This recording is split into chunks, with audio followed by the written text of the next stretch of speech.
बुधवारचा दिवस आहे, दुपारची वेळ आहे, पण आता हॉल तुडुंब भरून वाहतोय. आणि ही जी आपण कृतज्ञता दाभोळकर कुटुंबाबद्दल व्यक्त केली आहे, त्याबद्दल प्रथम मी तुमचेही आभार मानतो. मला दाभोळकर कुटुंबाबद्दलच्या 2 वेगळ्या आठवणी सांगायच्यात, पण त्यापूर्वी मला दाभोळकर कुटुंबाच्या तर्फे 2 गोष्टी प्रामुख्याने सांगायच्यात. मी दाभोळकर कुटुंबाच्या मार्फत किंवा तर्फे असं म्हटलं, हा शब्द अधोरेखित करा. मी तो का म्हटला ते समजून घ्या. आम्ही 7 भाऊ आणि 3 बहिणी म्हणजे 10 जण एकाच आईवडिलांच्या पोटात जन्मलेले. आजच्या काळात मुलांचा याच्यावर विश्वासही बसणार नाही. आम्ही 10 भाऊ बहीण आणि आमचे आईवडील असे 12 जण 155 सदाशिवपेठ सातारा या घरात वाढलो. आमच्या आईवडिलांना ज्या अनेक गोष्टी होत्या, त्यात घरात सोनं घ्यायचं नाही, मुलामुलींना एकत्र वातावरण द्यायचं आणि स्वतःची जागा विकत घ्यायची नाही. ती जागा त्यांनी फार मोठी असूनही फक्त भाड्याने घेतली होती आणि कायम ती भाड्याने होती. तर त्या सर्वांच्या वतीने बोलणारा 10 अधिक 2 12. आत्ता फक्त एकटा मी हयात आहे, त्यामुळे मी दाभोळकर कुटुंबाच्या वतीने बोलतो असं मी म्हणू शकतो. मी 2 आठवणी सांगणार आहे, पण त्यापूर्वी आत्ता दाभोळकर कुटुंबाला काय वाटत असेल ते मी सांगू शकतो. या पुस्तकाचं प्रकाशन कर्मवीरांच्या महाविद्यालयात प्राचार्यांच्या उपस्थितीत आणि कुलगुरूंनी करावं, हा दाभोळकर कुटुंबाचा फार मोठा सन्मान आहे. आम्ही साताऱ्यात वाढलो आणि आमच्यावरचे संस्कार हे खरं पाहता भाऊराव पाटलांचे आहेत. मगाशी आपला चिटणीस म्हणाला की 2 कुटुंब आहेत, दाभोळकर आणि पाटील. हे म्हणजे अक्षरशः जमीन अस्मानाचं अंतर आहे. पण कर्मवीरांचे संस्कार संबंध सातारवर किंवा विशेषतः दाभोळकर कुटुंबावर फार आहेत, हे लक्षात घेतलं पाहिजे.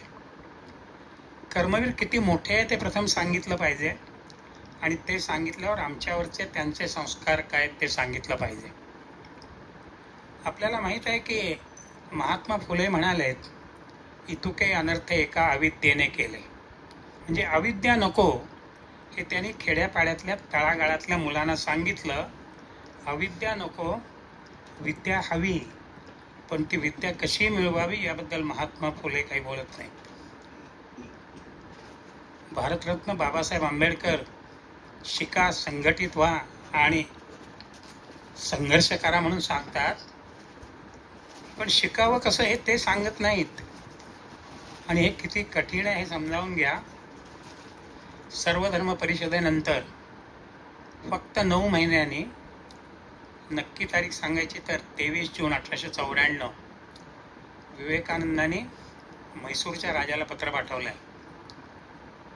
त्यात त्यांनी म्हटलंय, मी सांगतोय म्हणून तू खेड्यापाड्यात शाळा काढशील.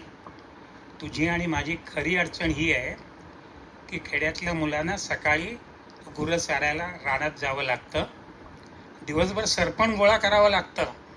ही या देशातली समस्या होती आणि त्यामुळे शाहू फुले आंबेडकरांच्या मागे किंवा पुढे कर्मवीर उभे आहेत.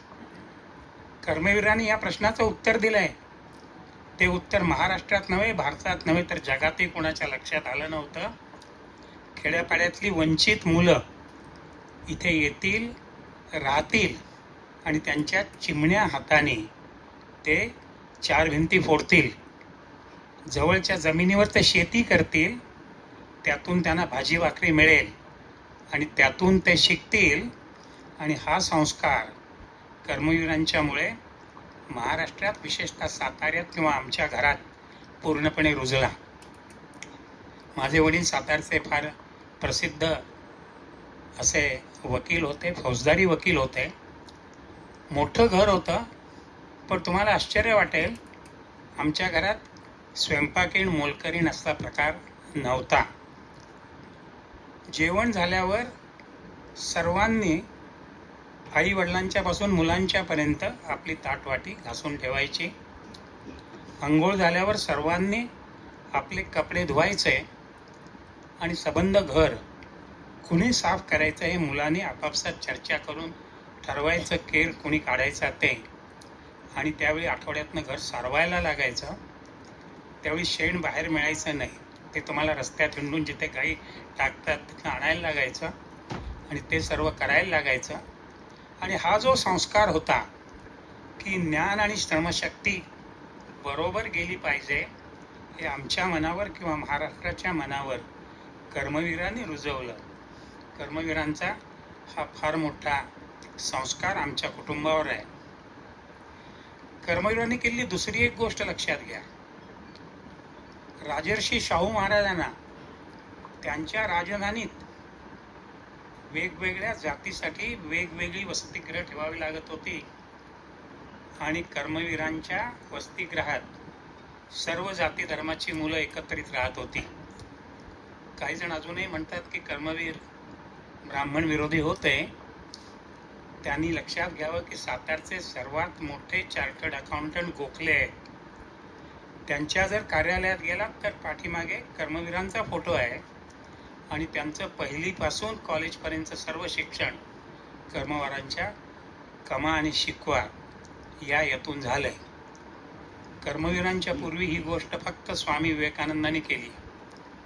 विवेकानंदांनी 10 ऑक्टोबर 1897 अखंडानंदांना पत्र पाठवून सांगितलंय की तुझ्या मठात हिंदू मुसलमान ख्रिश्चन एकत्र राहतीलच, पण ब्राह्मणांची मुलं आणि महारांची मुलं आणि भंग्यांची मुलं एकत्र राहतील.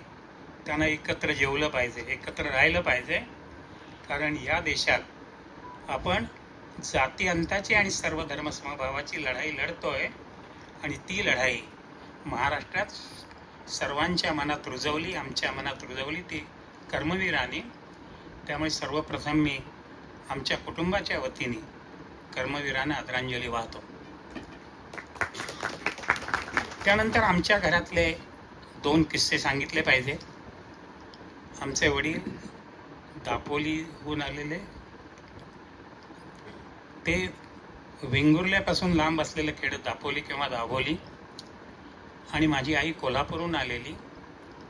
आई 14 वर्षाची असेल, वडील 19 वर्षाचे असतील.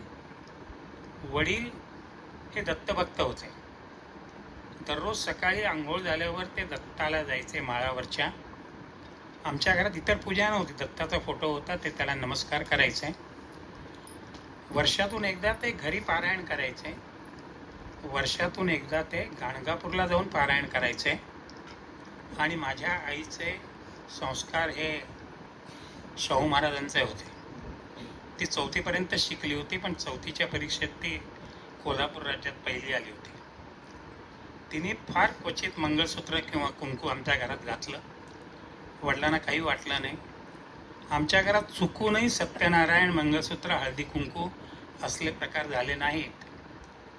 आज आश्चर्य वाटतं ते या गोष्टीचं की त्यांचे एवढे टोकाचे मतभेद आहेत, पण आम्हा 10 जणांची जेवणं झाल्यावर चुलीसमोर बसून हे दोघं छान अगदी गुलगुलू गोष्टी करायचो 1 तासभर. आता लक्षात येतंय की ज्याला खऱ्या अर्थाने अध्यात्म समजलाय, धर्म समजलाय, तो अध्यात्म न मानणाऱ्या माणसाला समजावून घेण्याचा प्रयत्न करतो, त्याच्याशी भांडत नाही. आणि विज्ञान ज्याला खऱ्या अर्थाने समजलंय त्याला पंचेंद्रियांच्या पलीकडचंही जगात काही आहे हे मान्य करतात, ते एकमेकांना समजावून घेतात. हे आमच्या घरात कसं झालं याचं फक्त एक उदाहरण देऊन थांबतो, कारण सर्वांच्याच हातात घड्याळ आहे आणि त्यांनी मला वेळ दिलेली आहे. पण ही गोष्ट अतिशय महत्त्वाची आहे. गांधी हत्या झाली त्यावेळी मी 10 वर्षाचा होतो. मी आमच्या घरात 8व्या क्रमांकाचा आहे. 5व्या क्रमांकावर असलेला दीनानाथ हा त्यावेळी 18 वर्षाचा होता. तो सातारला कॉलेज नव्हतं, सांगलीला इंटरसायन्सला होता. अतिशय हुशार होता की तो इंटरसायन्सला फर्स्ट क्लास मिळेल, इंजिनिअरिंगला जाईल याबद्दल कुणाचीच काही अजिबात मनात चिंता नव्हती. पण तो संघाचा कडवा स्वयंसेवक होता. तो 3rd इयर ट्रेंड होता आणि गांधी हत्येनंतर संघावर बंदी आली म्हणून त्यांनी कॉलेज सोडलं. त्यांनी सत्याग्रह केला. वर्ष बुडवलं. मला आश्चर्य वाटतं की घरात कोणालाही त्याच्याबद्दल काही वाटलं नाही आईवडिलांना. ते म्हणाले तो 18 वर्षाचा आहे, तो त्याचा अधिकार आहे. याच्या पुढची गोष्ट आहे, त्याच्याहून धाकटी जी बहीण 6व्या क्रमांकाची, ती वेणू, ती त्यावेळी 15 वर्षाची होती. ती सेवा दलात जाणारी. ती अंघोळ झाल्यावर दररोज सूत कातायची अर्धा तास टकळीवर.